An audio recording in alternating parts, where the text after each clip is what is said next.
සුබ දවසක් වේවා ඔබ සියලුම දෙනාට.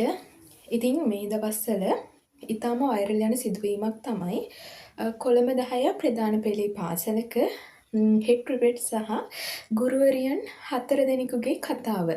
ඇත්තටම මොකක්ද මේ කතාවේ ඇත්ත නැත්ත? මේක අසත්‍ය දෙයක්ද? එහෙම නැත්නම් කටකතාවක්ද? බලමු අපි මේ කතාව ඇතුළේ තියෙන ඇත්ත සිද්ධිය මොකක්ද කියලා.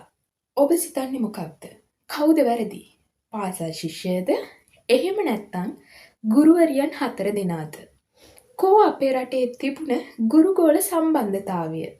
මේවද ගුරුගෝල සම්බන්ධතා කියන්නේ? අතීතයට සාපේක්ෂව වර්තමානයේ සිදුවන දේවල් නම් බොහෝ වෙනස්. ඒ වගේම වෙනස් වෙන දේවල් වෙනස් වූ පමණින්ම ෂෙයා වෙන ඉක්මනත් ඉතාම වැඩි. හරි වැරැද්ද කාගේද? අපි බලමු මේකේ හරි වැරැද්ද විසඳ ගන්න. අපිට සමහරක් විට හරි වැරැද්ද විසඳ ගන්න බැරි වේවි. හැබැයි ඉදිරියට මෙහෙම දේවල් වෙන එකකින් අපේ රටේ ලංකාවේ දූ දරුවෝ ටික ආරක්ෂා කරගන්න පුළුවන් ක්‍රමයක් තියෙනවද කියලා බලමු. මේ සිද්ධිය ගත්තන් පස්සේ WhatsApp මාධ්‍ය නිසා සෝෂල් මීඩියා ගණනාවකට ගිහිල්ලා තියෙනවා. Facebook, එතනින් ගියාම පස්සේ TikTok, YouTube මේ සමාජ මාධ්‍ය හරහාම මේ සිද්ධිය ප්‍රචාරය වෙලා තියෙනවා. එතකොට මේ සිද්ධි දිහා බලාගෙන යනකොට මේකට ඍජුවම වග කියන්න ඕන අර සිසුවද?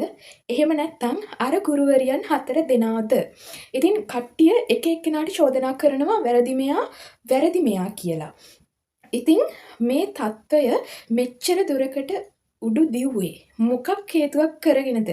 මොන හේතුව නිසාද මේ தත්ත්වය මේ තරම් උඩු දිව්වේ? ඉතින් ප්‍රධානම දෙයක් තමයි සෝෂල් මීඩියා. සෝෂල් මීඩියා ඇවිල්ලා මේ සිද්ධිය දිශා කිහිපයකට විසි කරා. එතකොට මේකින් අර ළමයාගේ පෞරුෂය, එතකොට අර ගුරුවරයාගේ ගුරුගෝල සම්බන්ධතාවය මේ කියන සියල්ලම බිඳීමකට යනවා. මොකද සමාජ මාධ්‍ය මේ කතාව විවිධ කෝණවලට හරවල ඉවරයි. මේකට කොහෙන් එන්ට වෙන්නද, මොන වගේ තීරණයක් ගන්නද කියලා කාටවත් හිතා ගන්න බැරි තැනකට මේ සිද්ධිය ගිහිල්ලා ඉවරයි. ඉතින් මේකට වගේ කියන්න ඕන කවුද? එක් අයෙකුගේ කුහක ආශාවක් වෙනුවෙන් මේ වීඩියෝ එක ෂෙයා වෙන්න ඇති. හැබැයි ඒකින් වෙන හානිය බොහොම ගොඩක් තියෙනවා. ඒ කියන්නේ මෙතනට අයිති පාසල් ශිෂ්‍යයෙක්, ඒ වගේම ගුරුවරුන් 4 දෙනෙක්. එතකොට මේ අයගේ පවුල් පරිසර ගත්තන් පස්සේ විවිධාකාර දිශානතීන් වලට මේ පවුල් පරිසර හැදිලා තියෙනවා. එතකොට මේ සිද්ධිය නිසා කම්පනයක් දරා ගැනීමට නොහැකි තත්ත්වයක් ඇති වුණොත් සමහරක් විට ඒ පුද්ගලයෝ සියදිවි නසා ගැනීමකට පවා යන්න පුළුවන්. හැබැයි එහෙම සියදිවි නසා ගැනීමකට ගියොත් වීඩියෝ ෂෙයා කරපු අයට පොඩ්ඩක් හිතට එයි මේ සිද්ධිය වෙන්න මාත් එක හේතුවක් වෙන්න පුළුවන් කියලා. ඉතින් කුමක් හෝ සිද්ධියක් වෙන්නට ඇති.